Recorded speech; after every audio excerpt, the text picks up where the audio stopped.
Halogen derivatives हा जो आपला टॉपिक सुरू आहे त्याच्यामध्ये आत्तापर्यंत आपण हॅलोजन डेरिव्हेटिव्ह्ज ऑफ अरिल हॅलाइड्स हा जो आपला पार्ट आहे त्याच्यामध्ये केमिकल रिॲक्शन्स लास्ट लेक्चरपर्यंत बघितलेल्या. कालच्या लेक्चरला आपण Fittig reaction, Wurtz Fittig reaction, त्याचे प्रोडक्ट कसे येतात ते बघितलं होतं. ओके, त्याच्या रिगार्डिंग IUPAC नोमेनक्लेचरपर्यंतचे पॉईंट आपण ऑलरेडी डिस्कस केलेले आहेत. आज आपण पुढचा पॉईंट जो बघणार आहे त्याचं टायटल आहे न्यूक्लियोफिलिक सबस्टिट्यूशन रिॲक्शन्स. म्हणजे आता अरिल हॅलाइड जे आहेत आपले त्याच्यामध्ये आपल्याला न्यूक्लियोफिलिक सबस्टिट्यूशन रिॲक्शन ते कसे दाखवतात हे बघायचं आहे.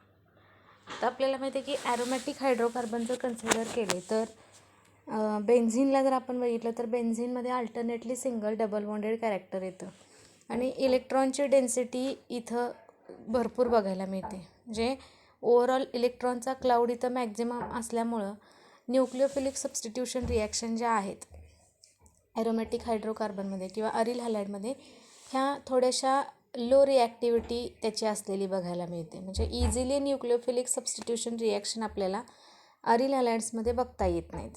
आता त्याचे रिझन काय आहेत बघा. पहिला इफेक्ट आहे त्याच्यामधला रेझोनन्स इफेक्ट. तर रेझोनन्स इफेक्ट म्हणजे काय की ज्याच्यामध्ये आपण काय करतो तर पाय इलेक्ट्रॉनचा जो क्लाउड आहे किंवा निगेटिव्ह चार्ज जे आहे त्याचं मायग्रेशन आपण कॅरी आऊट करतो. रिगार्डिंग टू दी मायग्रेशन जो निगेटिव्ह चार्ज लोकलाइज होतो त्या पूर्ण स्ट्रक्चरमध्ये आणि त्याच्याशी रिलेटेड मग आर्थो पॅरा अशा पोझिशनला तो निगेटिव्ह चार्ज मायग्रेट होतो किंवा शिफ्टिंग ऑफ पाय electron in short resonance effect आपण म्हणतो. आता because of this resonance effect जो कार्बन आणि हॅलोजनमधला जो बॉन्ड आहे अरिल हॅलाइडमधला याच्यामध्ये पार्शल डबल बॉन्ड कॅरेक्टर तिथं क्रिएट केलं जातं आणि कार्बन आणि हॅलोजनमध्ये पार्शल डबल बॉन्ड क्रिएट झाल्यानंतर त्या बॉन्डची लेंथ बघितली तर ती शॉर्ट राहते आणि शॉर्ट लेंथ जेवढी असेल बॉन्डची तेवढा तो बॉन्ड स्ट्रॉंग असतो आणि जेवढं स्ट्रॉंग असेल ना तेवढा मग त्याला ब्रेक करायला डिफिकल्ट. म्हणजे रेझोनन्स इफेक्टनं आपण सांगू शकतो की partial double bond character maintain झाल्यामुळं स्ट्रॉंग बॉन्ड आपल्याला इझिली नाही ब्रेक करता येत. त्यामुळे तिथं न्यूक्लियोफिलिक रिॲक्शन इझिली बघता येत नाही.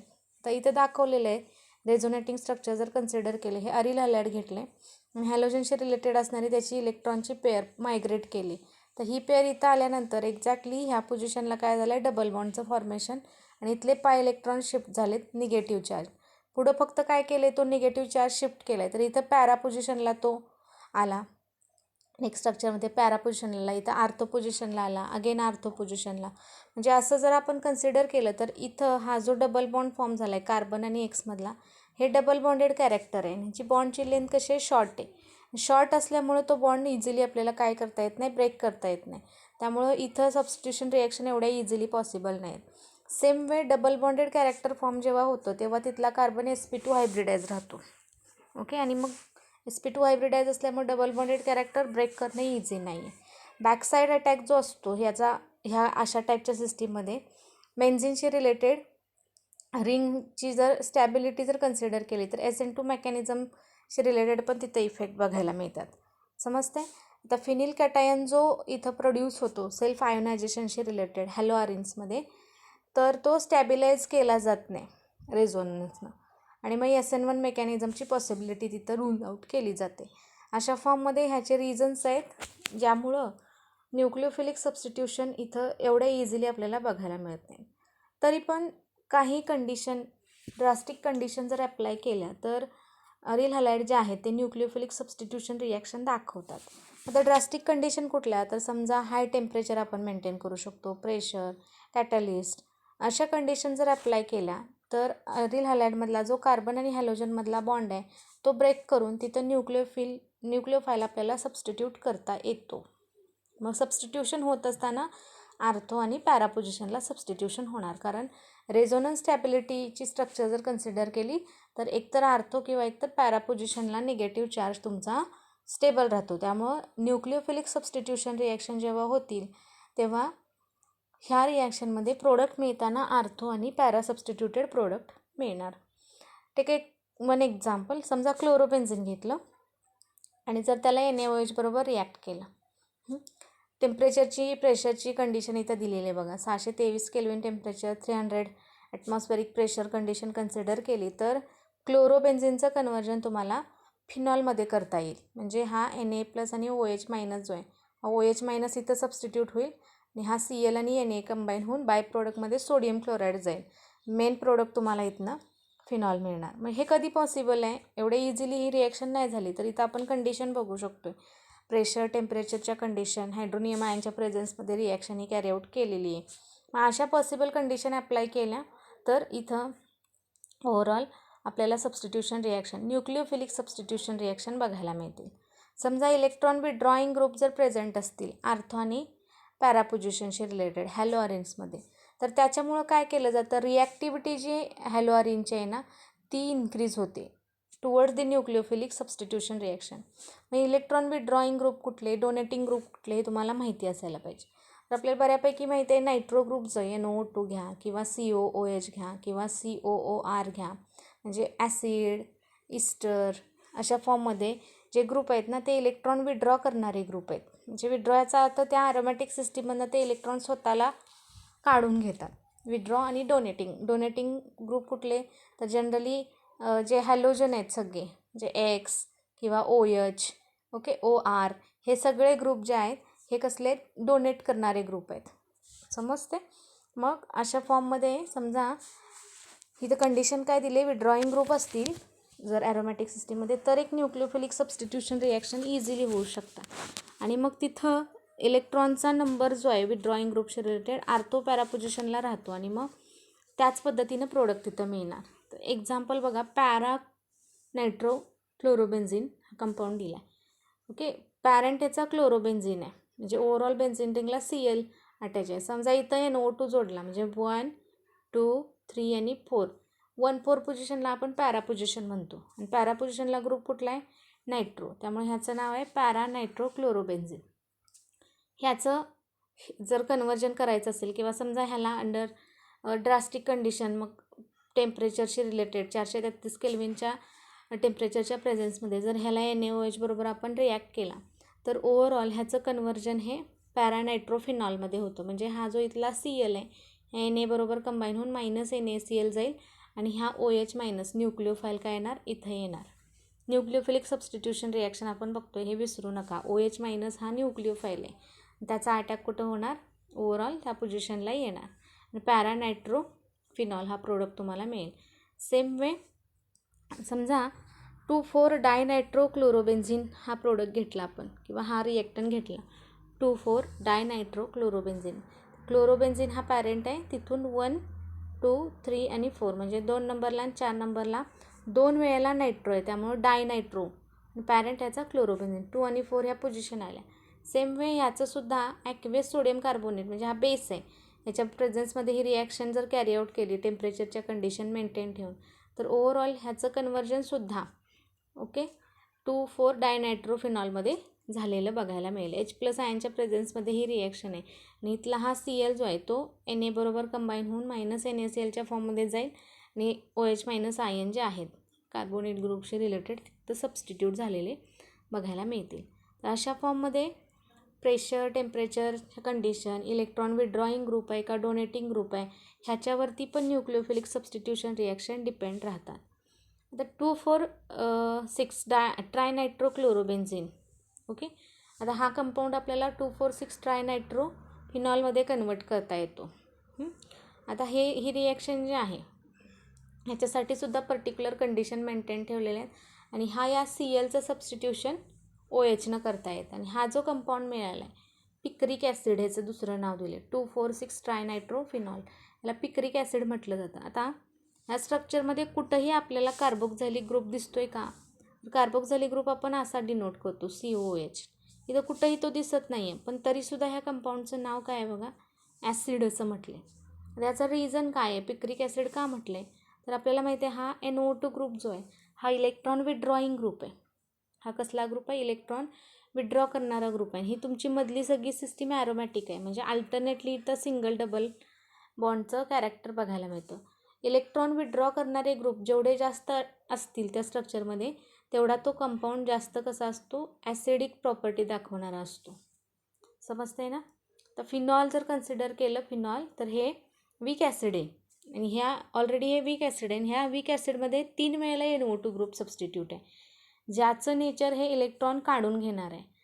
3 साईडला 3 ग्रुप इलेक्ट्रॉन विथड्रॉईंग ग्रुप आल्यामुळं ह्याची ॲसिडिटी वाढते आणि त्यामुळं मग ह्याचं नाव किंवा हा कंपाऊंड ॲसिडिक प्रॉपर्टी दाखवतो, म्हणून त्याला पिक्रिक ॲसिड म्हटलं जातं. येलो कलरचा हा कंपाऊंड आहे. ओके, पिक्रिक ॲसिड हे लक्षात ठेवा, ह्याच्यावरती क्वेश्चन तुम्हाला विचारला जाईल. एकंदरीत ह्या सगळ्या न्यूक्लिओफिलिक सबस्टिट्यूशन रिॲक्शन ज्या आहेत याचं मेकॅनिझम जर कन्सिडर केलं तर इथं ऑलरेडी तुम्हाला शॉर्ट नोट त्याचे दिलेले आहे की मेकॅनिझम न्यूक्लिओफिलिक सबस्टिट्यूशनचं कसं होतं इन पॅरा नायट्रोक्लोरोबेन्झिन. तर रेझोनेटिंग स्ट्रक्चरच्या फॉर्मनं हे इथं तुम्हाला एक्सप्लेन केलेलं आहे. You can see here. आता ह्याच्यावरती क्वेश्चन असा इथं आतापर्यंत आलेला नाही आहे. ओव्हरऑल हे आर्थो पॅरा पोझिशनला कसं सबस्टिट्यूशन होतं, इथं काय केलं आहे, फक्त रेझोनेटिंग स्ट्रक्चरचा यूज केला आहे, निगेटिव्ह चार्ज कसा मायग्रेट होतो ते दाखवलेलं आहे. ओके, मायनर पॉईंट आहे हा. नेक्स्ट पॉईंट आपण बघूया, इलेक्ट्रोफिलिक सबस्टिट्यूशन रिॲक्शन. आता मगाशी आपण बघितलं न्यूक्लिओफिलिक सबस्टिट्यूशन रिॲक्शन, ज्या एवढे इझिली ॲरोमॅटिक किंवा अरिल हॅलाइडमध्ये पॉसिबल नाहीत, पण कंडिशन मेंटेन ठेवून आपण त्या कॅरी आऊट केल्या. इलेक्ट्रोफिलिक सबस्टिट्यूशन रिॲक्शन मात्र इझिली अरिल हॅलाइडमध्ये बघायला मिळतात तुमच्या इलेक्ट्रोफिलिक सबस्टिट्यूशन रिॲक्शन. तर इलेक्ट्रोफाईल हे कसे असतात, ऑलरेडी इलेक्ट्रॉन डिफिशियंट असणारे स्पेसिस असतात, ज्यामुळे त्यांचं अट्रॅक्शन हे नेहमी इलेक्ट्रॉन रिच सेंटरकडं असतं. आता इलेक्ट्रोफिलिक सबस्टिट्यूशन रिॲक्शन बघण्याच्या अगोदर परत एकदा इथं शॉर्टमध्ये रेझोनन्स इफेक्ट आणि इंडक्टिव्ह इफेक्ट परत एकदा इथं आलेला बघायला मिळाला. तर रेझोनन्स इफेक्ट क्लोरोबेन्झिनमध्ये जर कन्सिडर केला आपण, ओके, तर इलेक्ट्रॉनची जी डेन्सिटी आहे ह्या स्ट्रक्चरमध्ये एकतर आर्थो पोझिशनला किंवा एकतर पॅरा पोझिशनला बघायला मिळते मॅक्झिमम, जेव्हा आपण रेझोनेटिंग स्ट्रक्चर ड्रॉ करणार तेव्हा. म्हणजे वरती जे स्ट्रक्चर आहे तुम्हाला इथं you can see here. Okay, इथं दिलेलं आहे बघा ते स्ट्रक्चरमध्ये. परत एकदा आपण बघूया. ह्या स्ट्रक्चरमध्ये समजा हे क्लोरोबेन्झिन आहे, एक्स म्हणजे समजा इथं Cl आहे ह्या जागी. Clवरचे इलेक्ट्रॉन शिफ्ट केल्यानंतर ही आर्थो पोझिशन आली, इथं निगेटिव्ह चार्ज आला. हा चार्ज पुढं सरकवल्यानंतर इथं पॅरा पोझिशनला निगेटिव्ह चार्ज आला. हा चार्ज पुढं सरकवल्यानंतर इथला पाय इलेक्ट्रॉन पुढं सरकेल, परत आर्थो पोझिशनला निगेटिव्ह चार्ज आला. म्हणजे अशा पद्धतीनं जर आपण बघितलं तर क्लोरोबेन्झिनमध्ये किंवा कुठलंही अरिल हॅलाइड घेतलं तर त्याच्यामध्ये आपण जेव्हा निगेटिव्ह चार्ज पुढे ढकलणार इलेक्ट्रॉनची डेन्सिटी, तेव्हा आर्थो आणि पॅरा डायरेक्टिंग ते ग्रुप असल्यामुळं इलेक्ट्रॉनचा क्लाउड त्या पोझिशनला मॅक्झिमम बघायला मिळेल. आणि मग येणारा जो इलेक्ट्रोफाईल आहे त्याची टेंडन्सी काय आहे, जिथं जास्त निगेटिव्ह चार्ज असेल तिथं तो येणार, कारण त्याच्याकडे स्वतःकडे इलेक्ट्रॉन कमी आहे. मग त्याचं सबस्टिट्यूशन होत असताना कुठं होणार, जनरली होत असताना पोझिशन आर्थो किंवा पॅरा पोझिशनलाच होणार. म्हणजे असे प्रोडक्ट तुम्हाला आर्थो आणि पॅरा प्रोडक्ट कसे मिळतील, मेजर अशा फॉर्ममध्ये बघायला मिळतील. पण जनरली पॅरा सबस्टिट्युएंट प्रोडक्ट जे असतात ते मेजर राहतात, आर्थो सबस्टिट्युएंट ज्या राहणार ते मायनर राहतात.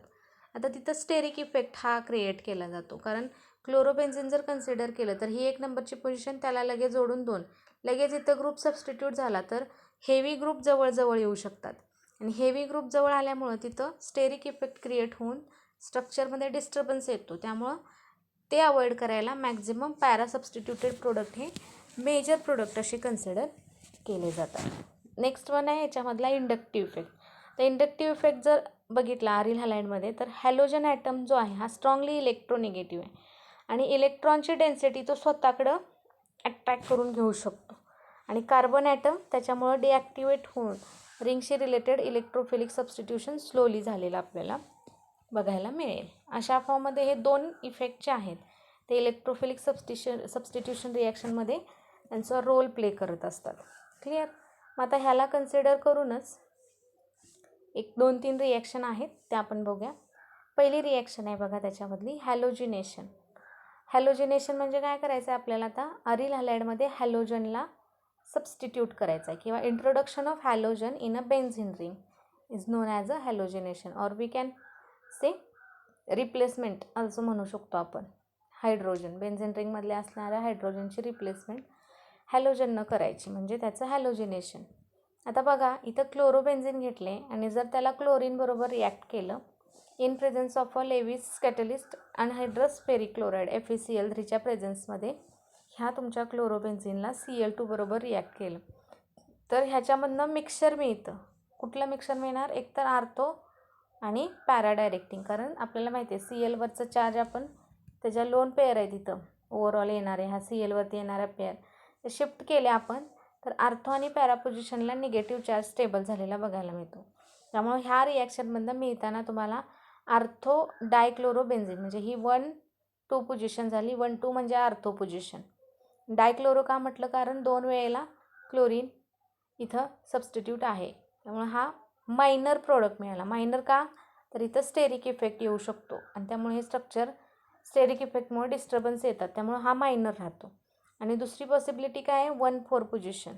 1 आणि 4 नंबरच्या पोझिशनला 2 वेळेला क्लोरो, त्यामुळे पॅरा डायक्लोरोबेन्झिन हा मेजर राहतो. आता मेजर हा काय येतो? कारण इथं जर कन्सिडर केलं तर 2 हेवी ग्रुप एकामेकाजवळ नाही आहेत, लांब आहेत ते आणि ओव्हरऑल एका प्लेनमध्ये बघितलं तर हे येतात. त्यामुळे हे स्ट्रक्चर तुमचं मेजर राहतं.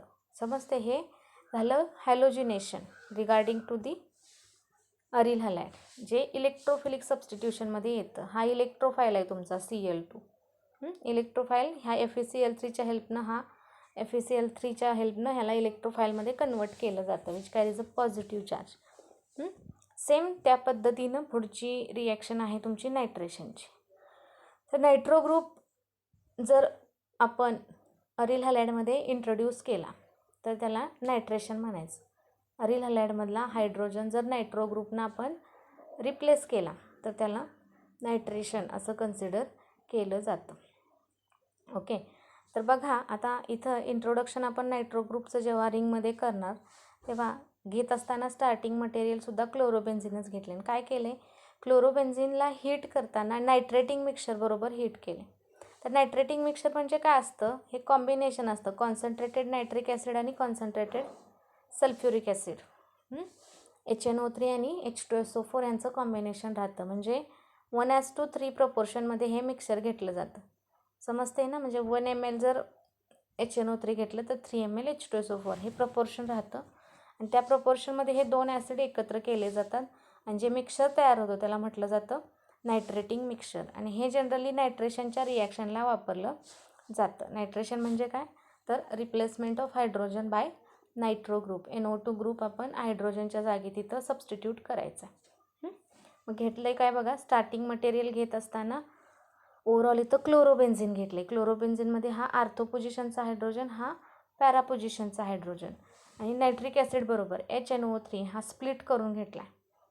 त्यातला OH आणि हा H हा कंबाईन होऊन मायनस काय होणार? H2O आणि हा NO2 काय येईल? इथं येईल in presence of a sulphuric acid. तर सल्फ्युरिक ॲसिडचा इथं रोल काय आहे? To generate the electrophile. Sulphuric acid ह्या नायट्रिक ॲसिड बरोबर रिॲक्ट होतं आणि त्याच्यामधनं NO2+ जो आपल्याला इलेक्ट्रोफाईल पाहिजे तो जनरेट करायला हे सल्फ्युरिक ॲसिड काय करत असतं? हेल्प करत असतं. आणि मग ओव्हरऑल ह्यातनं पण ह्या रिॲक्शनमधनं पण मिळताना तुम्हाला 2 प्रोडक्ट मिळतील. एक मिळणार नायट्रो 1 क्लोरो 4 नायट्रोबेन्झिन किंवा पॅरा नायट्रोबेन्झिन. पॅरा पोझिशनला इथं तुम्हाला काय दिसते? नायट्रो ग्रुप सबस्टिट्यूट झालेला दिसतो. हा मेजर सेम स्टेरिक इफेक्टचंच कारण. आणि दुसरा 2 नायट्रो क्लोरोबेन्झिन अशा फॉर्ममध्ये पण हा प्रोडक्ट दुसरा मिळेल ज्याच्यामध्ये हा मायनर राहतो. कारण हे 2 बल्की ग्रुप जवळजवळ आलेत त्यामुळे इथं काय होऊ शकतं? स्टेरिक इफेक्ट इथं क्रिएट होऊ शकतो. अशा फॉर्ममध्ये नायट्रेशनच्या रिॲक्शन येतात. ह्याच्यामधनं सुद्धा तुम्हाला काय मिळतं बघा? There is a mixture either ortho आणि पॅरा पोझिशनशी रिलेटेड. नेक्स्ट रिॲक्शन आहे तुमची सल्फोनेशन रिॲक्शन. सल्फोनेशन म्हणजे काय बघा? सबस्टिट्यूशन ऑफ सल्फोनिल ग्रुप किंवा replacement of hydrogen by sulphonyl group. Sulphonyl group जर तुम्हाला मिळवायचा असेल तर sulphonyl group it is represented as SO3H आणि ह्याचा सोर्स आहे तुमचा सल्फ्युरिक ॲसिड. म्हणजे H2SO4 हा सोर्स घेऊन त्याच्यापासून हे सल्फोनिल ग्रुप क्रिएट केला जातो. आता मग ही रिॲक्शन होत असताना काय केलं जातं? हा सल्फोनिल ग्रुप जो आहे हा जर तुम्हाला क्लोरोबेन्झिनमध्ये सबस्टिट्यूट करायचं असेल तर काय केलं आहे बघा? समजा क्लोरोबेन्झिनला सल्फ्युरिक ॲसिड बरोबर रिॲक्ट केलं fuming sulphuric acid, concentrated sulphuric acid बरोबर रिॲक्ट केलं, हीट केलं, तर ह्याच्यामधनं तुम्हाला आर्थो आणि पॅरा असे 2 प्रोडक्ट मिळतात सेम वे. आता इथं रिॲक्शनमध्ये काय दिसते बघा तुम्हाला, हे क्लोरोबेन्झिन आहे, 2 मोलिक्युल्स घेतलेत, सल्फ्युरिक ॲसिडचे पण 2 मोलिक्युल्स इथे घेतलेत. इथं एक हायड्रोजन असणार आर्थो पोझिशनचा, इथे एक हायड्रोजन असणार पॅरा पोझिशनचा. मगाच्यासारखंच सेम, हे एच आणि ओ एच कंबाईन होऊन H2 होईल. सेम वे इथं एच आणि ओ एच कंबाईन होऊन, आता इथं 2 वेळेला सल्फ्युरिक ॲसिड घेतले, हे विसरू नका, हा पण 2 टाइम्स घेतला आहे आपण. हीट केल्यानंतर बाय प्रोडक्टमध्ये H2O निघून जाईल, वॉटर मोलिक्यूल, आणि H2O निघून गेल्यानंतर आर्थो पोझिशनला एक SO3H, दिस वन आर्थोला एकदा जाईल आणि पॅराला एकदा जाईल. म्हणजे ह्याच्यामधनं मिळत असताना मग सेम जसं नायट्रेशनमध्ये प्रोडक्ट मिळाले, सेम सल्फोनेशनला पण तसेच मिळतात. 4 क्लोरोबेन्झिन सल्फोनिक ॲसिड हा मेजर राहील आणि 2 क्लोरोबेन्झिन सल्फोनिक ॲसिड हा मायनर प्रोडक्ट ह्याच्यामधनं क्रिएट झालेला आपल्याला बघायला मिळेल. तर ही सल्फोनेशनची रिॲक्शन असेल किंवा नायट्रेशनची रिॲक्शन असेल किंवा सिम्पली हॅलोजिनेशनच्या रिॲक्शन असतील, ह्या सगळ्या रिॲक्शन ह्या इलेक्ट्रोफिलिक सबस्टिट्यूशन रिॲक्शन ह्या कॅटेगरीमध्ये येतात. आणि ह्याच्यामध्ये लक्षात काय ठेवायचं की मिळताना इलेक्ट्रोफिलिक सबस्टिट्यूशन जेव्हा होणार तेव्हा ह्याच्यामधनं तुम्हाला मिक्सचर मिळणार, आर्थो आणि पॅरा पोझिशनला सबस्टिट्यूशन होऊन. मेजर प्रोडक्ट इथं पॅरा प्रोडक्ट राहतात आणि मायनर प्रोडक्ट इथं आर्थो सबस्टिट्यूटेड राहतात. आर्थो मायनर काय येतो तर त्याच्यामधनं स्टेरिक इफेक्ट तिथं क्रिएट होऊ शकतो. त्यामुळं आर्थोचे जे प्रोडक्ट असतात ते मायनर प्रोडक्ट म्हणून कन्सिडर केलेले असतात. ओके, इथपर्यंतच्या ज्या रिॲक्शन आहेत, 2 टाईपच्या आपण रिॲक्शन बघितल्या, न्यूक्लिओफिलिक सबस्टिट्यूशन आणि इलेक्ट्रोफिलिक सबस्टिट्यूशन. न्यूक्लिओफिलिक सबस्टिट्यूशन एवढ्या इझिली पॉसिबल नसतं, कारण आपण त्याची कारणं बघितली आहेत की इलेक्ट्रॉनची डेन्सिटी ही ॲरोमॅटिक सिस्टीममध्ये जास्त आहे. आणि जेव्हा आपण रेझोनन्स इफेक्टनं एक्सप्लेनेशन करू तेव्हा कार्बन आणि हॅलोजनमध्ये डबल बॉन्डेड कॅरेक्टर क्रिएट होतं.